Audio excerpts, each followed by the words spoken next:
We've got NFL breaking news right now as Minnesota Vikings wide receiver Jordan Addison has officially been suspended for the first 3 games of the 2025 regular season stemming from his DUI arrest. We knew this was coming down. The NFL has been talking about cracking down, and here we go. 3-game suspension.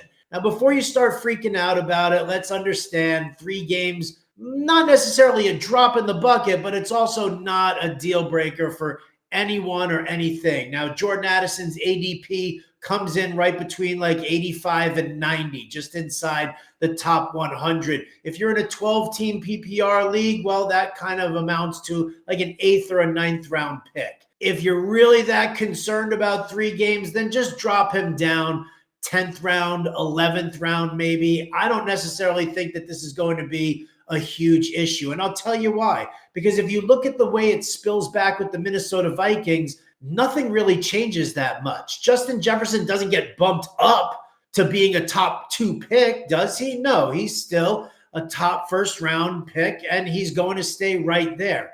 TJ Hawkinson, the tight end, he's coming off the board usually around like tight end 5 or 6. There's really no reason to bump him up. During Addison's suspension, will Hawkinson maybe see a few extra targets? Sure. But is it enough to bump him up the boards above a guy like, I don't know, say Sam Laporta? Probably not. So Hawkinson's value stays the same. Justin Jefferson's value the same. This doesn't affect J.J. McCarthy in any way. Maybe, just maybe, you can look for a late round draft pick. And I'm talking about beyond. I'm talking about round 12, 13, 14. When you're sitting there and you're trying to figure out, how to fill out the rest of your wide receivers, maybe then give Jalen Nailor an extra look. He'll start picking up some extra snaps and some extra targets through the first 3 games. Predominantly a wide receiver out of the slot.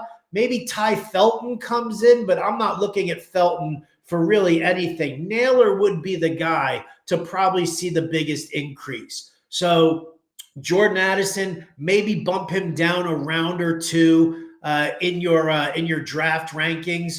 Jefferson, leave him alone. Hawkinson, leave him alone. And maybe throw an extra dart at Jalen Nailor. But other than that, it just sucks for those of you who have already drafted Jordan Addison. You'll just have to eat it for the first 3 games. Not the end of the world. Check out everything else that we've got going on over at fantasyalarm.com.